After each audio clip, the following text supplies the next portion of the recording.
18세기 말 나폴리의 총독인 오수나 공작이 스페인의 바르셀로나를 방문했을 때 일입니다. 그때 항구에는 죄수들이 노를 젓는 배 한 척이 정박해 있었어요. 총독은 곧장 그 배에 올라가서는 그 죄수들 한 사람씩 불러서 무슨 죄를 지었기에 이리 고생을 하고 있느냐 이렇게 물었어요. 그러자 죄수들은 하나같이 판사가 뇌물을 받고 억울하게 판결을 했다느니, 증인이 거짓말로 증언을 해서 내가 유죄 판결을 받았다느니, 친구가 배반하여 누명을 뒤집어 썼다느니, 모두가 다 자기 변명으로만 일관되게 대답을 했어요.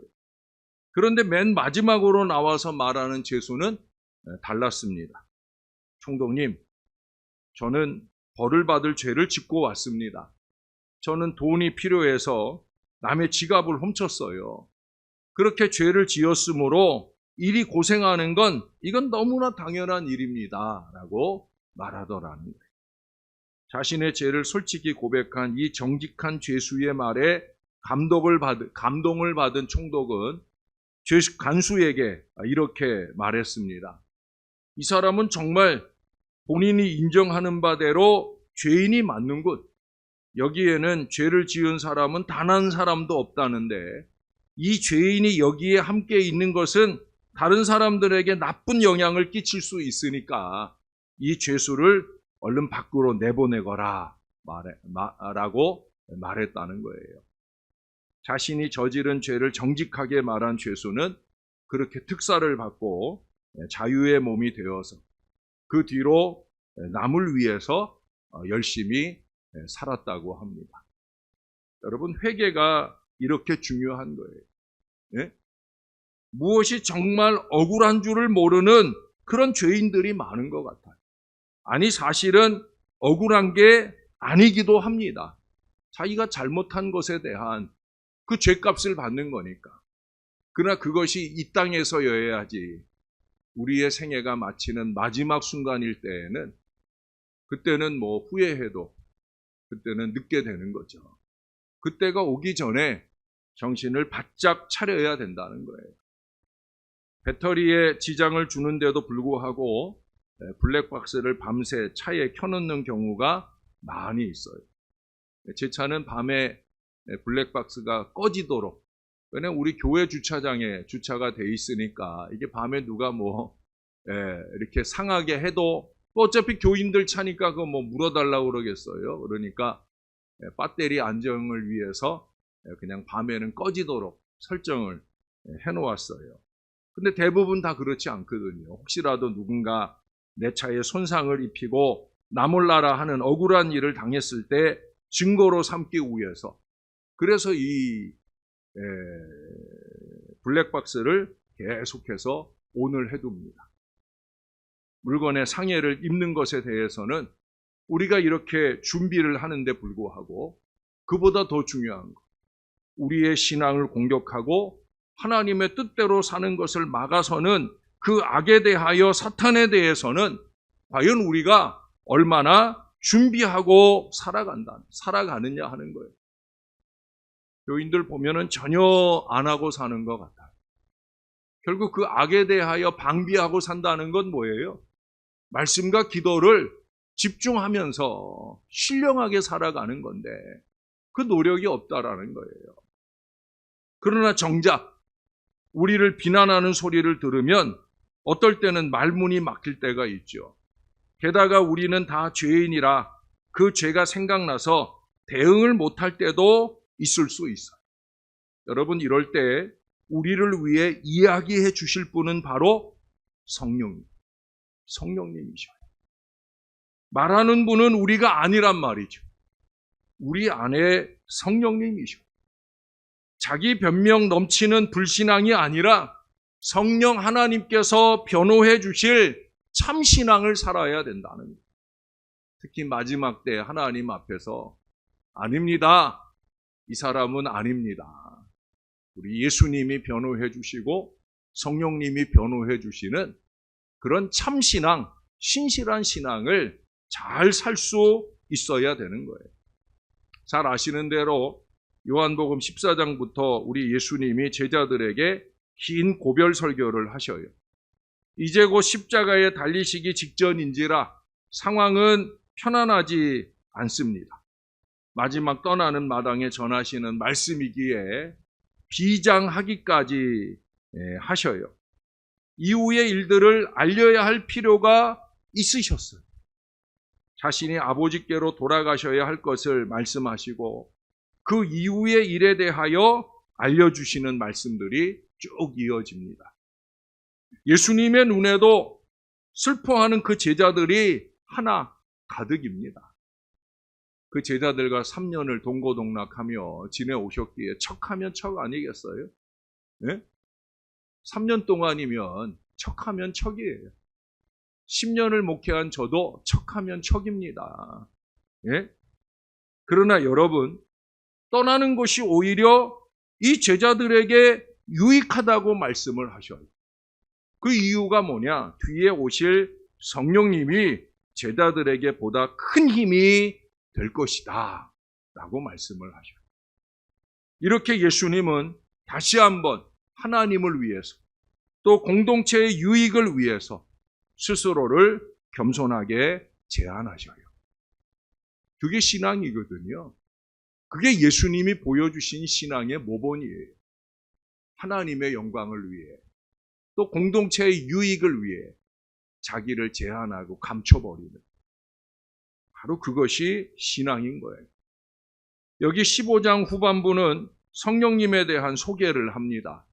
그리고 우리가 유월삭 세총무릎 때 말씀 들은 대로 16장에서 11절까지는 세상에서 성령님이 하실 일을, 그리고 12절에서 15절까지는 진리로 인도하시고 알게 하시는 우리 성령님의 능력을 소개합니다. 이 성령님은 교회를 시작하게 하신 원동력이 되셨어요. 그리고 세상에서 죄에 대해, 의에 대해, 심판에 대해 책망하신다 분명히 말씀하셨어요. 교회가 담당해야 할 사명을 성령님이 친히 행하신다라는 걸 알 수가 있어요. 여러분, 교인된 우리가 스스로를 볼 때 너나 잘하라고 달겨드는 이 세상을 이렇게 교회가 책망할 수 있는가 쉽게 대답하기 어려운 요즘이지. 왜? 우리도 잘 못 사니까 우리가 어떻게 세상에 대해서 잘 살아라 말할 수 있겠느냐 하는 거예요. 그런데도 다시 깨닫게 하시는 이 성령님의 인도하심을 우리가 열심히 구해야 됩니다. 진리의 힘은 강합니다. 어떠한 무고나 모함에도 불구하고 진리는 반드시 살아남아요. 저는 이걸 분명히 믿는 목사입니다. 진리는 사는 거예요. 오늘 본문에 말씀하듯 우리 성령님은 진리의 영이십니다. 우리를 모든 진리 가운데로 인도하셔요. 성령님의 능력은 단순하게 우리를 변호하시는데 그치질 않아요. 적극적으로 죄를 드러내고 세상을 책망하셔요. 진리를 선포하게 하셔요. 저는 한결같이 진리를 말하는 목사가 되고 싶어요. 이 사람 눈치 보고 저 사람 눈치 보고 그런 목사가 강단에서 할 말이 없는 거예요. 네? 이 사람은 이런 모양의 문제가 있고 저 사람은 저런 모양의 문제가 있는 게 뻔한데 척 보면 아는데 그거 다 생각하고 이 말씀 짚어두고 저 말씀 접어두고 그러면 말할 게 없는 거예요. 그래서 저는 미리미리 설교 준비하고 준비된 진리를 그냥 말합니다. 그게 성령의 인도하심입니다.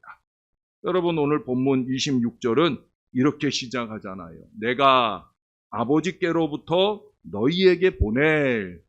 그리고 그 뒤에 다시 또 한 번 아버지께로부터 나오시는 누가? 성령님.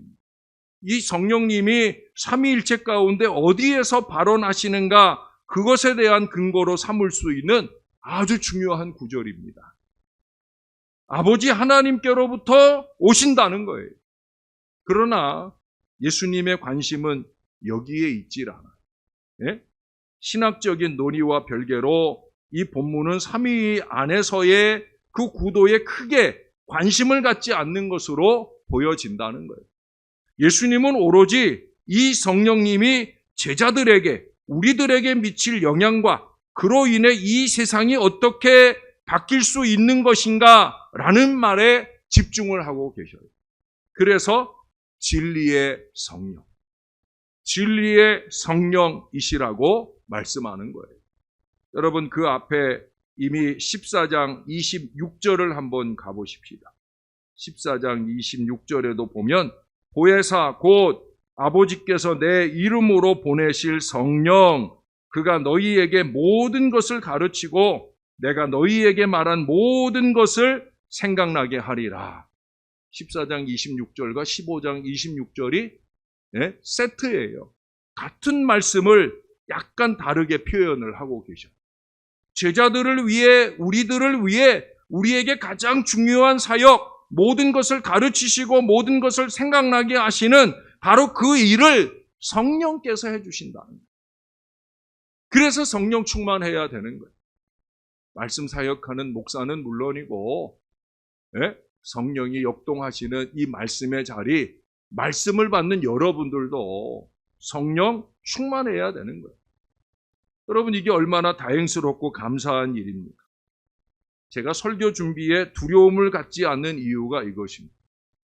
저는 설교 준비하는 게 별로 두렵질 않아요. 내일부터도 또 한 주간 2026년 목회 계획이나 설교 준비를 집중해서 할 텐데, 물론 저의 목회 여정 중에는 늘 자주 시간만 나면 설교 준비를 합니다. 미리미리. 주중 새벽에도 얘기했지만 이제 곧 요한계시록 강해가 이번 주부터 시작이 되거든요. 그러면 제가 이 교회에 와서 창세기 1장 1절부터 시작해서 이제 요한계시록까지 성경 한 권 강해가 새벽 시간에 다 끝나요.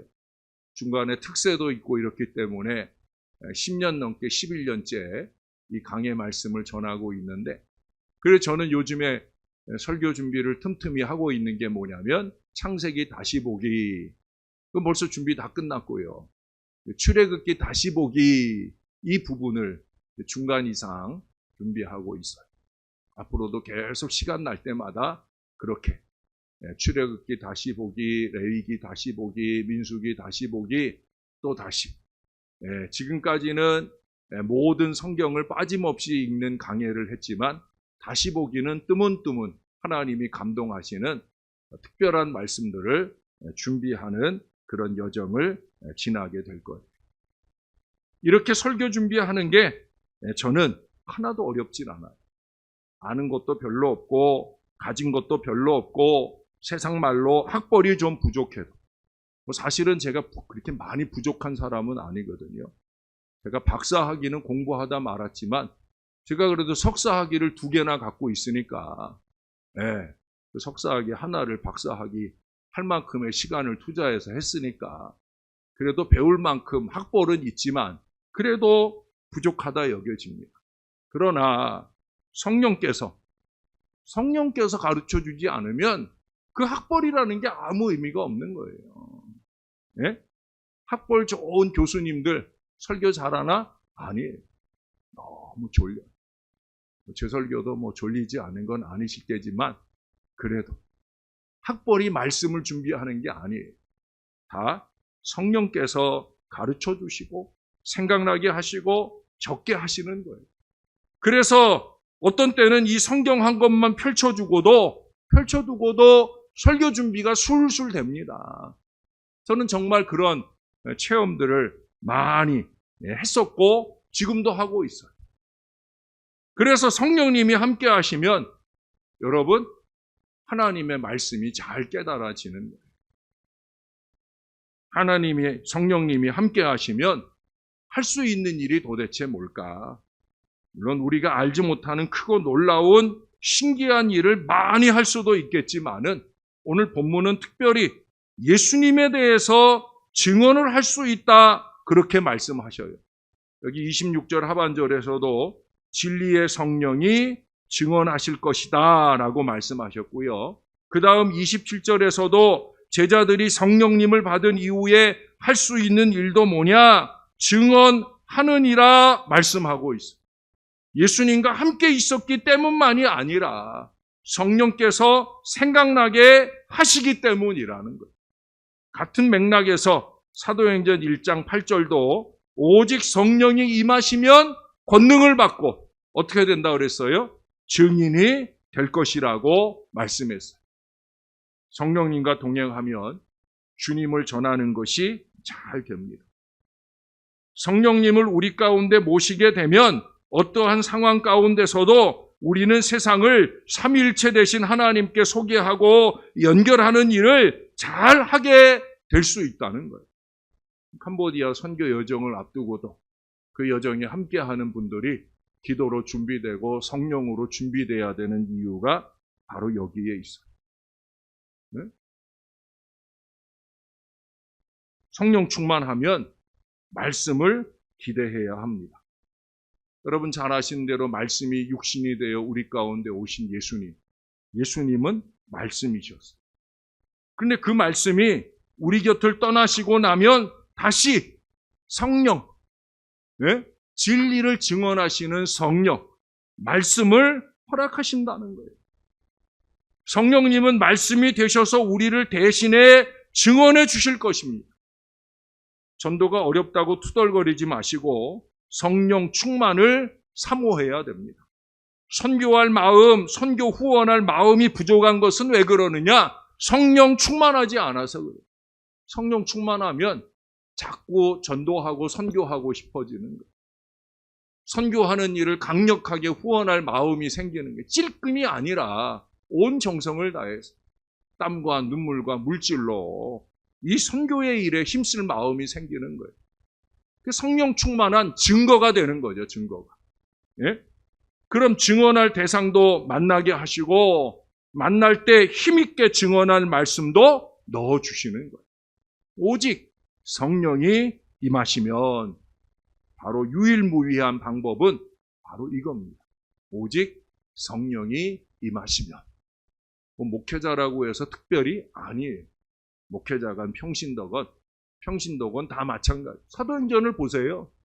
예? 거기 사도들이라고 특별히 아니에요.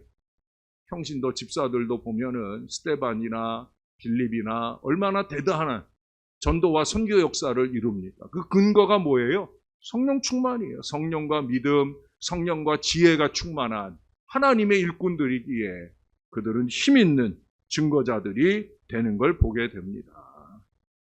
어느 교회 장로님 한 분은 경제학자입니다. 경제학 박사. 네? 대학에서 수학도 가르치고 계시는 분이에요. 하루는 목사님이 설교를 하다 말고 그 앞자리에 앉아 계신 장로님께 물었어요. 뭐라고 물었냐면, 장로님, 2 더하기 2는 뭐지요? 라고 물었습니다. 그러니까 이 장로님이 목사님을 바라보시며 미소를 지으셨어요. 왜 그러겠어요? 문제가 너무 쉽다는 거죠. 이래봬도 내가 경제학 박사고 수학을 가르치는데 나더러 2 더하기 2가 뭐냐고 물을 수 있는가 싶은 마음일 거예요. 하지만 목사님은 미소를 지어 보이는 대신에 얼굴에 잔뜩 힘을 주고는 뭔가 심오한 것을 생각하는 듯한 표정을 계속 유지하며 장로님을 바라봤어요. 그러자 그 장로님의 표정도 심각하게 바뀌었습니다. 그분은 머릿속으로 이 2라고 하는 숫자를 가지고 만들 수 있는 온갖 방정식을 다 떠올리고 계신 것 같았다는 거예요. 그 목사님은 계속해서 침묵을 지켰습니다. 그러자 모든 회중들도 조용히 주의를 기울였어요. 잠시 후에 그 장로님이 입을 뗍니다. 목사님, 저는 잘 모르겠습니다. 네? 2 더하기 2를 물어봤는데 모르겠다. 근데 목사님은 어이없어 하지 않고 감사합니다 라고 대답을 하고는 그 다음 줄에 어떤 꼬마가 앉아 있길래 목사님이 그 꼬마에게 물었습니다. 얘야, 2 더하기 2는 뭐냐? 라고 물었더니 그 아이가 뭐라고 그랬겠어요? 넷입니다! 라고 지체 없이 대답을 하더랍니다. 이 질문은 경제학 박사님이 대답하시기엔 너무나 쉬운 질문인 게 맞지요. 그분은 목사님이 그토록 쉬운 질문을 던졌을 거다 믿을 수가 없었습니다. 문제가 너무 간단했기 때문에 그분은 목사님 질문 속에서 뭔가 심오한 의미를 찾아내려고 애쓰셨던 거예요. 우리는 그렇게 늘 애쓰고 삽니다. 우리가 전하는 복음이 뭔가 심오한 건 아닌가?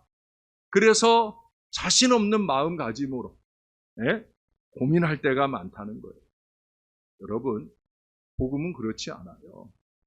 우리가 복음을 이해하기 위해서는 우리 마음의 눈을 뜨고 있기만 하면 되는 거예요. 그리스도께서 우리 속에 계시기에 우리는 성령 안에서 걷기 위해 필요한 모든 것을 이미 우리 안에 가지고 있기 때문에 너무 그렇게 고민하고 걱정할 게 없다는 거예요. 만약 한 번이라도 우리가 우리 안에 계신 그분이 우리에게 필요한 모든 것이 되시고 우리는 그분과 하나가 되어 있기 때문에 항상 그분과 함께라는 것, 이것을 알게 된다고 하면 그러면 삶이라는 것은, 전도나 선교라는 것은 대단히 쉬워진다는 것. 언제나 술술 형통이 되어진다는 거죠. 우리는 그 경지에 이르는 신앙이 돼야 해요.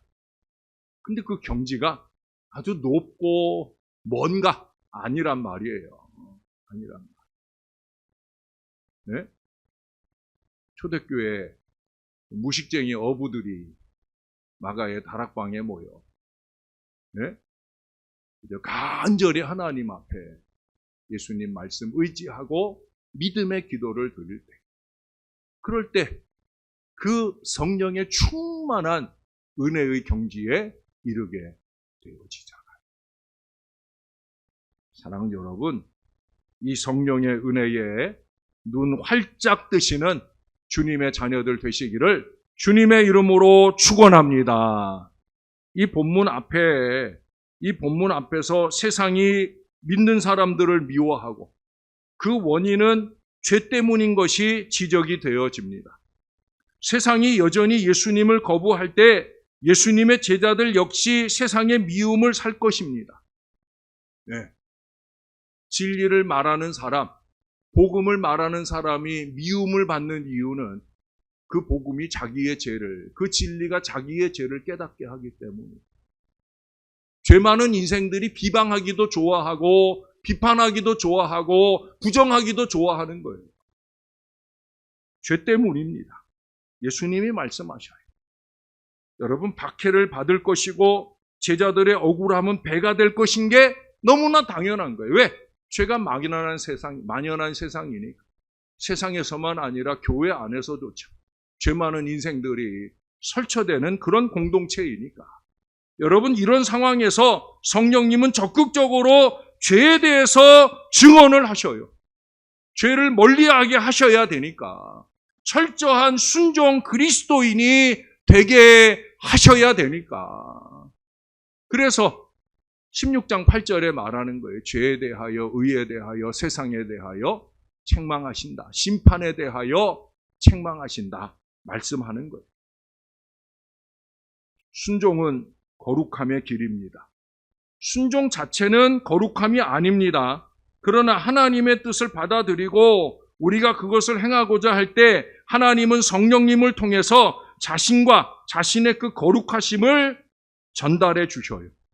그러므로 하나님의 말씀에 순종하는 것은 그분이 자신과 자신의 복된 본성을 거룩하신 자로서 충만하게 계시하시고 전달하시기 위해 인도하시는 대로 그분을 따라가는 거예요.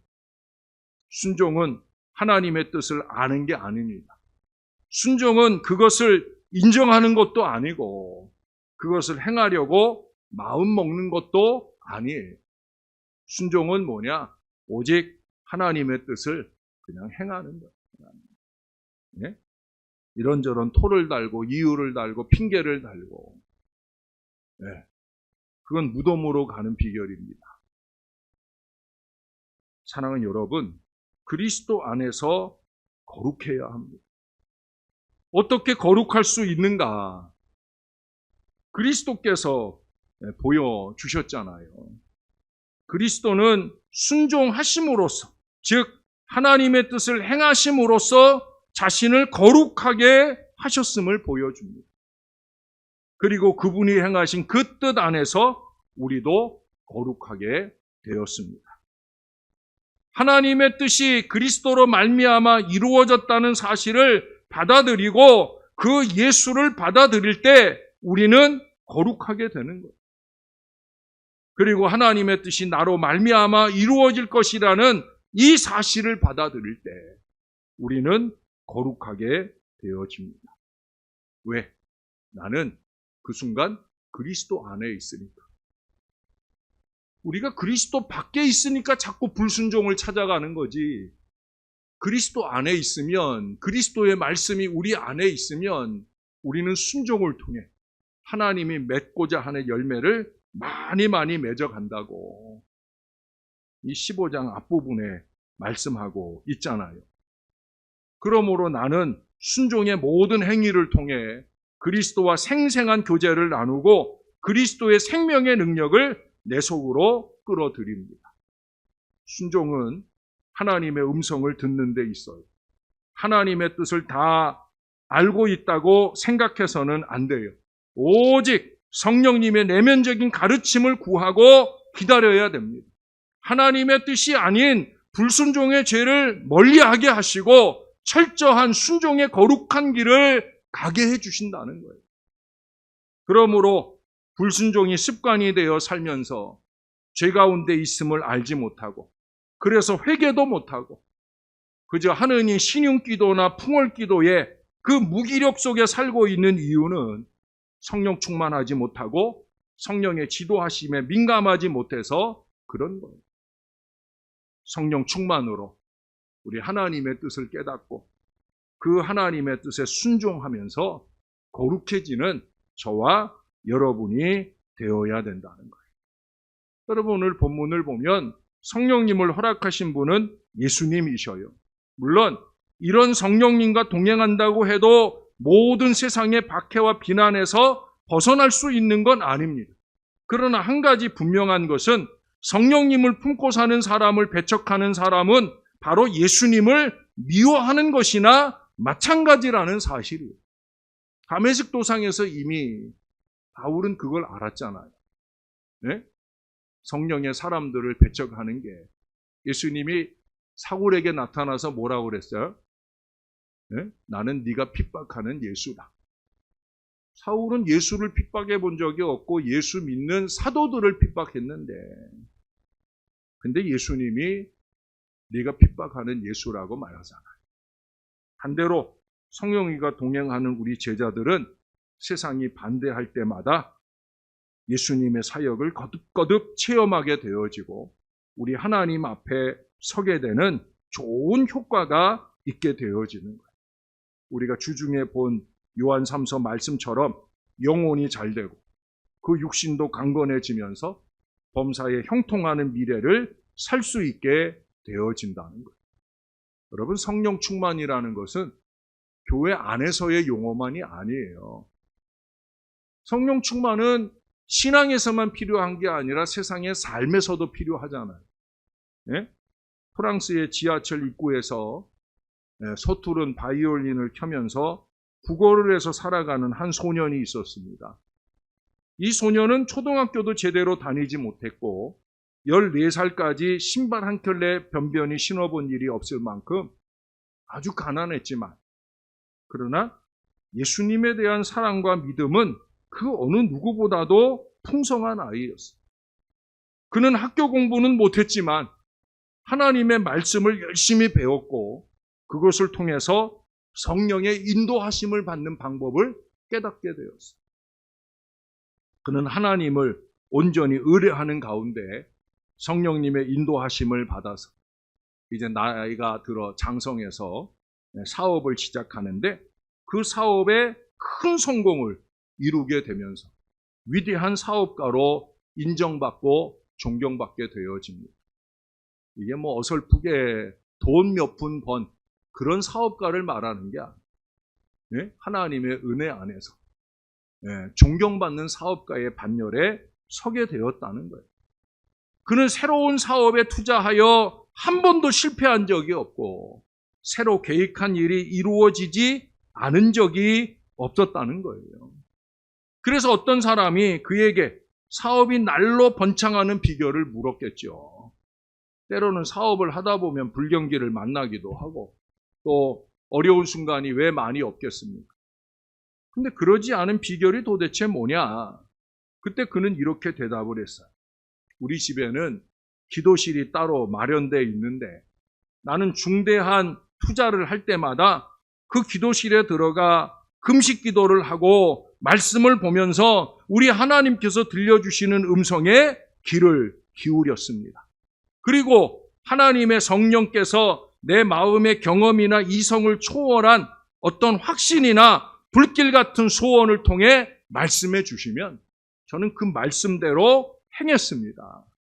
이렇게 언제나 성령님의 인도하심을 받았기 때문에 나는 이렇게 성공할 수가 있었습니다. 할렐루야. 여러분, 대단한 고백이 이 안에 있어요. 근데 이미 우리는 이런 고백들을 성경에서 무수히 보고 있거든요.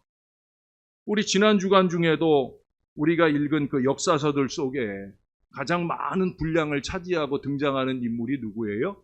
다윗이잖아요. 다윗은 끊임없이 하나님께 여쭙잖아요. 가리이까 말리이까 치리이까 말리이까 하나님께 여쭈어 봅니다. 하나님이 가라 하면 가고 하나님이 서라 하면 서고 주님 말씀하시면 그러니 그가 어디로 가든지 하나님이 이기게 하시는 승리의 전진을 이어가잖아요. 할렐루야. 여러분, 이렇게 사업도 기도 속에 성령 인도를 받아야 되는 건데 하물며 전도나 선교는 얼마나 더 많은 기도가 필요하겠습니까? 이제 불과 일주일도 안 남은 걸음인데 이 걸음을 위해 가는 사람들은 물론이고 보내는 여러분들도 우리가 하나님께 더 많이 기도하고 매달려야 되는 거예요. 언제나 기도 의뢰 속에 더 큰 기쁨을 기대해야 합니다. 예수님은 떠나시면서 오히려 예수님이 떠나시는 것이 제자들에게 유익이라고 말씀하셔요. 인간의 관점에서 이해가 되지 않지만 주님은 우리의 생각과 기대를 뛰어넘는 방법으로 우리를 위해 준비하시는 분이에요. 저도 요즘에 날마다 거의 잠을 못 자요. 왜? 선교 여정이 얼마 남지 않았는데 그 여정을 앞두고 여러 고민과 기도를 끊임없이 드리고 하나님이 주시는 지혜를 자다 말고 일어나서 적기도 하고 그러면서 그 여정을 준비하는 시간들을 보내고 있어요. 그러니까 낮 시간에 다닐 때는 비몽사몽간에 다니는 거나 마찬가지였어요. 지난밤에도 제가 몇 시간 못 자고 여러분 앞에 오늘 나왔어요. 지난밤에 여러 일들을 했어요. 밤새 침대 안에서 하나님이 깨워주시면 일어나 앉아서 이 설교도 한 번 더 읽고 또 선교를 위한 여러 준비도 하고 빨리 8시 넘으면 선교팀에게 보낼 문자도 적어놓기도 하고 여러분 성령님이 준비하시더라고요. 예수님이 준비하시더라고요. 우리가 유의할 것은 성령님은 방종하게 하지 않으신다는 거예요. 여기 오늘 본문을 통해서 분명히 알 수 있는 것은 성령님이 말씀 또 약속과 연관이 깊다는 사실이에요. 순종 진리를 드러내시는 사역과 무관한 성령님은 약속된 영이 아니에요. 끊임없이 우리의 마음에 불순종을 자극하는 건 누구예요? 그건 사탄이죠. 아니 성령이 충만하신데 불순종을 자극하겠어요? 이걸 분별할 줄을 모르는 인생을 산다는 거예요. 여러분 정신 잘 챙겨야 됩니다. 적어도 신앙생활을 제대로 하려고 하면 영적인 정신을 잘 챙겨야 됩니다. 자기가 다 한 것처럼 공치사나 키우는 자꾸 얼굴 내밀고 이름 내밀려고 애쓰는 이 마귀의 일에 공들이지 마세요. 하나님이 눈살 찌푸리고 목사가 눈살 찌푸리면 그건 안 하는 이만 못한 일을 하는 거예요. 여러분, 우리는 오히려 성령이 지도하시는 순종을 통해 100을 드리고 1000을 드려도 0, 공을 드렸다라고 고백하는 겸손한 사람이 되어야 합니다. 제 곁엔 그런 사람들이 많아요. 100을 드리고 1000을 드려도 난 아무것도 안 드린 것처럼. 네? 그런 분들이 있는 교회가 건강한 교회고, 그런 분들이 넘쳐날 때 하나님은 하나님의 일들을 많이 이루어 가실 거예요.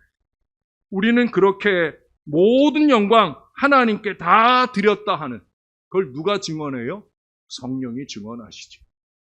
네? 성령님의 그 증언이 넘치는 신령한 신앙 인생이 되어야 되는 거예요. 내가 자꾸 드러내려고 애쓰는 게 아니라 성령 하나님 앞에 드러내 주시는 그런 신령한 신앙 인생을 잘 살아내는 저와 여러분들이 꼭 될 수 있기를 우리의 구주 되시는 예수님 이름으로 간절히 축원합니다. 우리 하나님 고맙습니다.